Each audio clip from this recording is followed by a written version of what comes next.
Yes po, aaminin ko, mahilig ako sa kape. Kaping barako, kaping maitim na kape, kahit ano po yan, mahilig ako sa kape.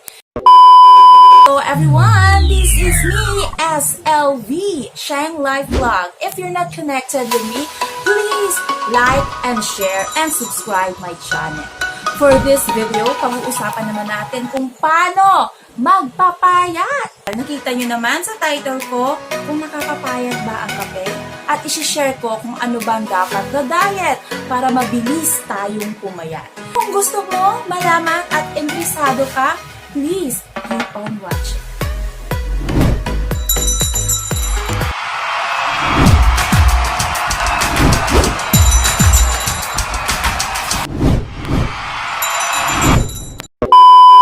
For this video, isi-share ko na naman ang mga tips na pang beauty tips, healthy tips, weight loss tips. Yes, isi-share ko po yung aking weight loss journey, yung anong kahiligan ko, at syempre, yung ating katanungan, nakakapayat ba ang kape?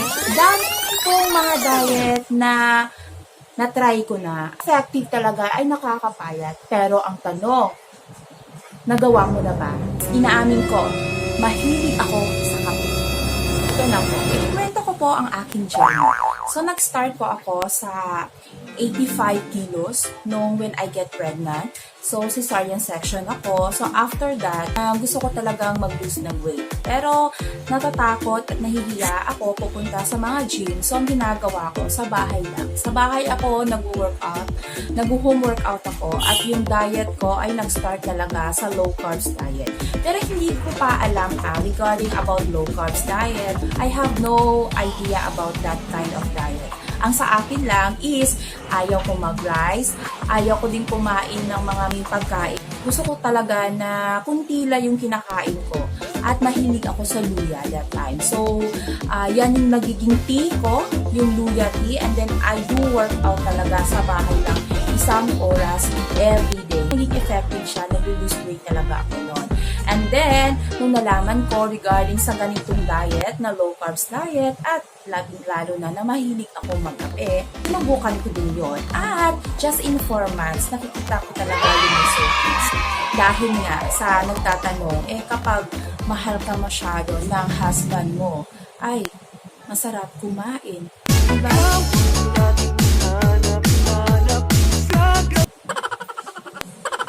Lalo na kapag kasama mo ang iyong pamilya, pumupunta, may mga parties, pumunta sa mall, magpasyal. So, kapag masaya yung puso mo, parang ang sarap din kumain. At higit sa lahat, mahilig talaga ako sa sweets. I like cakes, I like burgers, I like cheese, cakes, soft drinks, yan. Mahilig ako sa mga matatamis, chocolates, yan. Pero nga, dahil gusto natin mag-lose ng weight, tinanggal ko yun. At natagpuan ko nga ang low carbs diet. Ito yung low carbs diet na very low lang yung carbohydrates na i-intake mo, kakainin mo during the day. So, dapat iiwasan mo if you want to do a low carbs diet. Ang isipin mo lang, dapat no rice, no pasta, no bread, no sweets. Yan po ang dapat na no-no ng start ng diet mo. Nagawa ko siya in 4 months kahit mahilig akong kumain guys. So, nag-lose talaga ako ng weights at kahit hindi ka po nag-e-exercise ay mababawasan talaga yung timbang mo. Kung gusto mo tipid tips paano mag-lose weight na sa murang halaga, isa na din yun yung kape. Yung pure coffee or black coffee. Tulong yung coffee kasi wala siyang carbs, antioxidant siya, at saka nakaka-boost din siya ng energy. So, I can't live without coffee in a day. So, nagko-coffee ako twice a day. And then, every morning, meron din ako Bragg na vinegar. Yan yung the mother. Yan yung tinitake ko, empty stomach, with warm water. Yan yung pagising ko sa umaga, tinitake ko yan siya. And then, yung meal ko, nagsa-start na sa 12 in the afternoon. Morning, hindi na ako kumakain. So, yan yung mga fasting time ko or fasting time. So, I don't eat breakfast. Kapag nagiging routine mo na kasi siya, hindi ka nagugutom in the morning. Pero kung nagsistart ka pa talaga, well, nandun po yung magsistruggle ka. Kasi hinahanap ng katawan mo ang pagkain na kadalasan yun yung kinakain mo. But within a day, if may motivation ka na gusto mo gawin, lalo na si low carbs, at makikita mo talaga ang resulta sa low carbs diet. At katulad ko po, yung nagiging nangyari po sa akin is parang ako nagiging yo-yo diet. Yung papayat, babalik na naman sa katabaan, at papayat naman. Although hindi talaga ako bumalik talaga sa as in na laki na katulad ng dati na 85 kilos. So, bumabalik ako sa 70, bababa naman sa 65. Kapag dumating na po yung akasya ko sa 65 na timbang, 65 kilos, parang ang payat ko na. Kasi I do workout kasi. And I do weights. Yan. Siguro, ang ideal weight ko from my height na 5'5". So, okay na ako sa 65 or 62 kilos. So, balik naman tayo sa kape. Kapag hindi mo nalalasahan, lalo na hindi ka sanay sa black coffee, pwede mo naman siya lagyan ng sugar. Yung sugar nilalagyan ko po, ay yun po ay binibili ko siya sa online. So, ang 50 pieces dito is 150. At saka, sa isang ganito, okay na. Ganitong sugar, ginagamit ko. And this is a stevia. And no calorie sweetener siya. Pero this time, parang hindi ko na siya nagagamit. Kasi, nasasatisfy na ako sa coffee. Na kahit anong brand na coffee ha. Pero ito yung coffee ko na tinitake.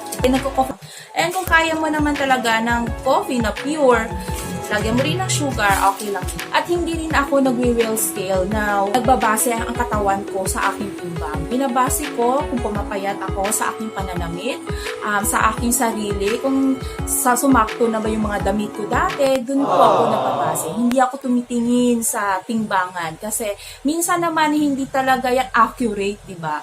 Kasi hindi niya nababasa talaga ang well-being mo kung ano ka talaga. May iba na same kayo ng timbang pero mas malaki pa rin isa sa isa. So, hindi pa rin siya. So, binabase ko yung sarili ko, ang aking pagpapanalo kapag ko ay papayaan sa aking mga suot na damit. Katawan natin to guys. May mga tao lang ka talaga is very judgmental. Nakikita lang nila tumataba ka. Parang nasya-shock na siya, bakit ganyan ka? Ang taba mo na, diba? Lahat-lahat tayo, iba't iba po ng journey na gusto natin takakin. May mga punto ng buhay natin, parang gusto mo talagang na-engage yung katawan mo sa pagkain. Pero alam mo naman sa sarili mo na kailangan mo talagang bumawi at mag-workout again. Yun lang, nakaka-disappoint lang din yung ibang mga tao. Yung parang nakikita ka nila at nag-gain ka naman ng weight. Parang ang iba na yung tingin nila sa'yo, di ba?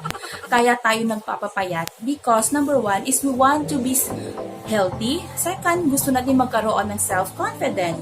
Number 3, gusto natin masuot yung mga gusto nating damit na palagay mo magiging decente din para sa atin. Na I don't know kung anong motivation mo, kung bakit mo gustong magpapayat.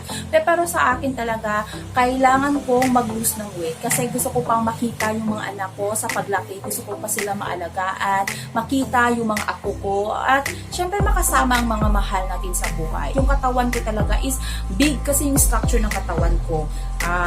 Malaki yung bones in structure ko. So, di ba, pinanganak ako ng ganun. So, hindi natin to yun masisisi na ganun talaga tayo. That's why, binabawi natin sa workout at saka binabawi din natin sa diet. Kaya guys, I never stop pa rin. Sa journey ng weight loss ko, patuloy pa rin ako guys nag-workout. Minsan dumating talaga yung katamaran sa sarili ko. Ang sarap kumain. I engage myself again sa mga food na gusto ko.